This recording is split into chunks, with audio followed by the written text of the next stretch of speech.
A breakfast that won't make you yawn. Igor felt queasy at first light. Wrapped in a bedsheet, he stared into space with unblinking eyes. He was reeling from a disturbing dream. A vision still transfixes his mind. He recalled a translunar landscape, teeming with otherworldly beings, human-like or monstrous, with multifarious physiognomies.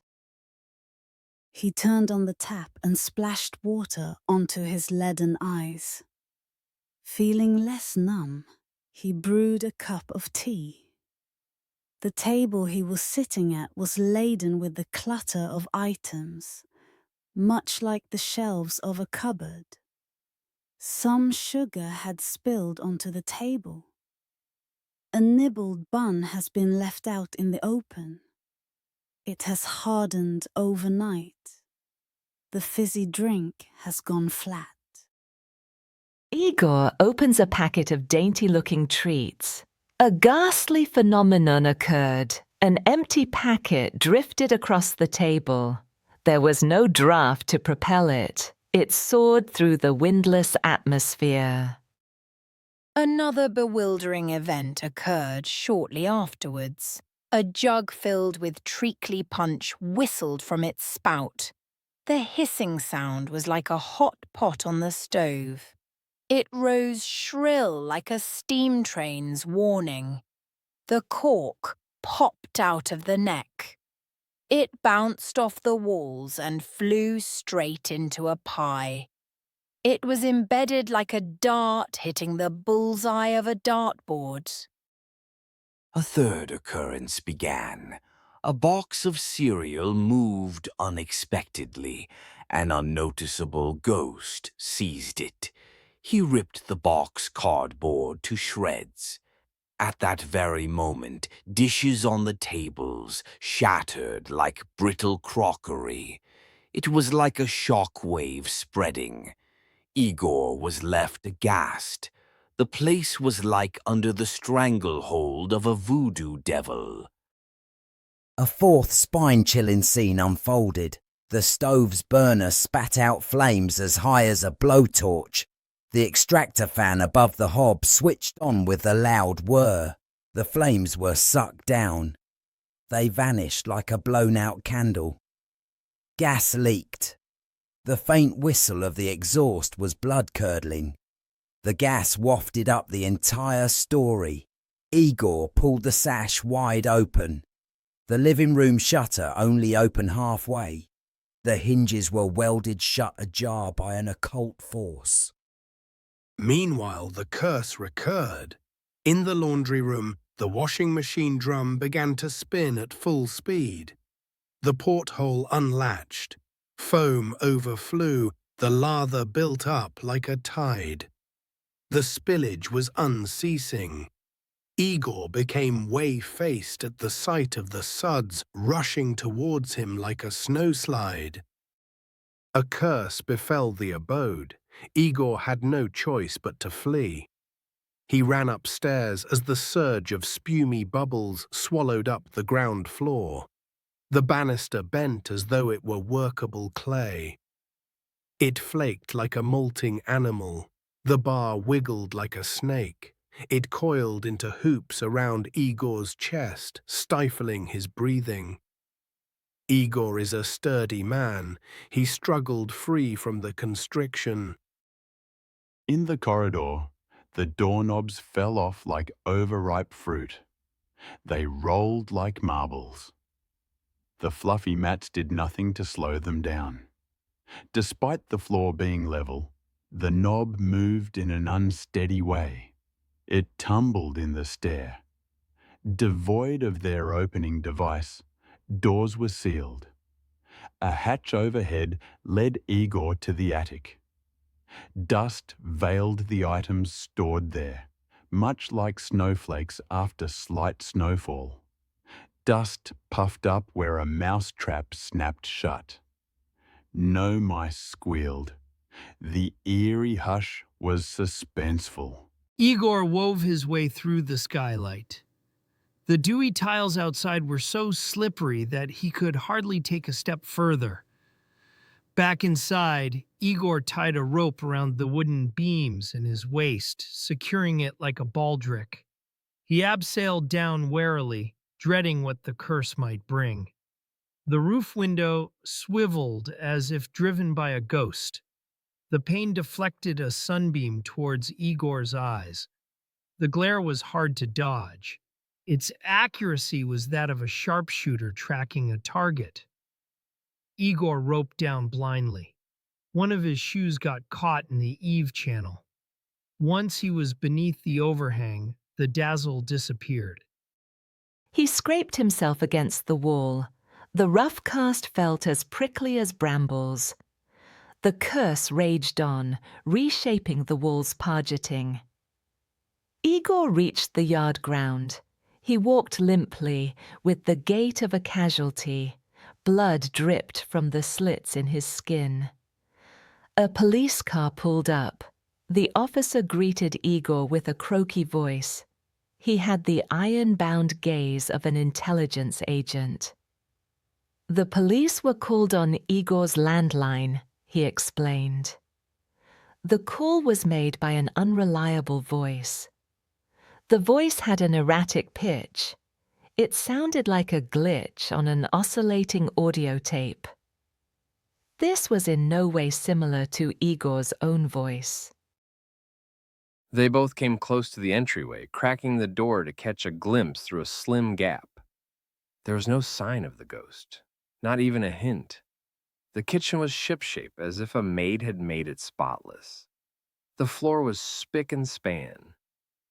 No puddles from the flood were left. No proof spoke to the curse. Igor was seen as a liar who made prank calls. The officer was about to issue a fine for the frivolous call. Igor insisted his statement was no fancy. Igor says that he unwittingly summoned the ghost during a spirit rite. Last night he met up with his fellow mediums. They gathered in the cellar below and called up ghosts. A boisterous wraith materialized. The situation spun out of control. Igor went with the officer down a dusky stairway. The basement had the quaint appearance of a crypt. A clannish and claw-like insignia emblazoned a door. The room behind was the lair of the close-knit community of mediums. Candles, rather than light bulbs, created a cliquey atmosphere. Igor lit a few wall sconces. Cloaks hung on a wall. Their outline in the dim could be mistaken for hooded acolytes. The scent of incense brought out that a ceremony took place. Mediums cast out a fell apparition because a ritual went awry. The apparition turned against his summoners. He swore to burden Igor's life by casting a jinx. He lambasted mediums with remarks such as rookie witchery and lay rite. The apparition felt bereft, much like an abductee would. Away from his grave, he is unable to find rest. The mere fact that he was among humankind caused faintness to wash over him. His ethereal body would vanish unless he fled. The ghost went through walls or shut doors to egress the house. His insubstantial body could cross the matter like a sonic wave. He did not show up throughout the night. He posed an underlying threat to Igor. Igor paid no further attention to the ghost. He remained unconcerned. For his part, the ghost thirsted for revenge. He held a grudge against psychics. He couldn't soothe ill feelings. He hoped that an angel would free him from the grip of reality. So he let Igor sleep soundly. He was well behaved all night, guilt-free in case the angel came. No angel came. At daybreak, the ghost was forlorn. He roamed around the house without looming up. To vent his resentment, he stalked Igor like prey. Igor reported to the officer each wicked act the ghost played on him. The officer was dumbfounded.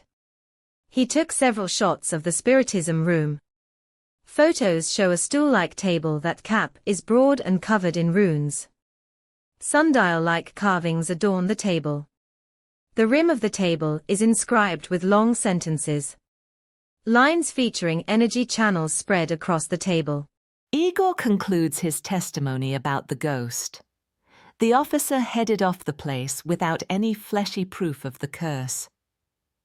Igor wanted his report shrouded in secrecy. The police kept tight-lipped about the case. For weeks the house remained uneventful.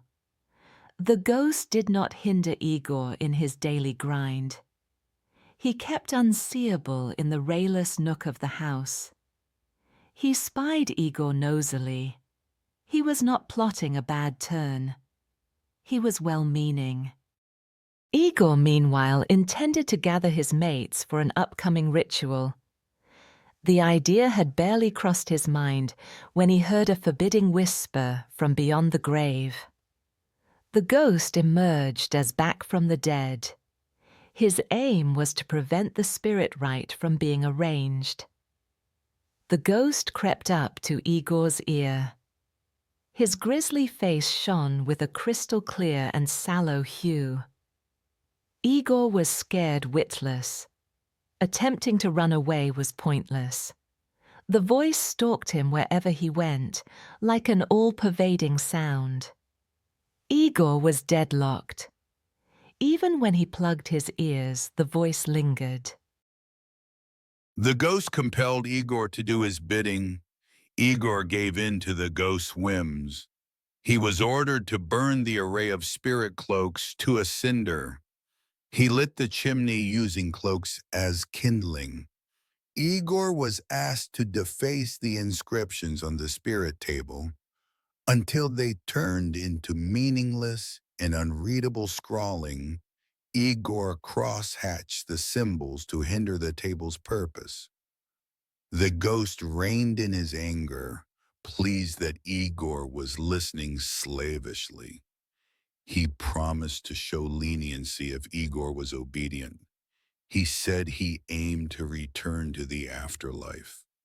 The return is possible if nothing besets his soul during a bout of time. Spiritual contemplation sets the path for the hereafter. He'll vanish from earth. This will happen after a month of utter peace. The ghost drew up a list of duties to be observed. The first step is to padlock the spiritism room and not unbolt it. He'll keep the key to make himself feel secure. The next step is to remove unholy items from the house. Igor sticks to the satanic trend. He has rock posters, an impious crucifix and knickknacks that make the ghost feel unwelcome. Igor is not allowed to engage in satanic custom at home. The ghost induced Igor to live a life of earthiness with no mystical leanings. Spiritism in the house is wholly to avoid. Igor fulfilled flawlessly the ghost request.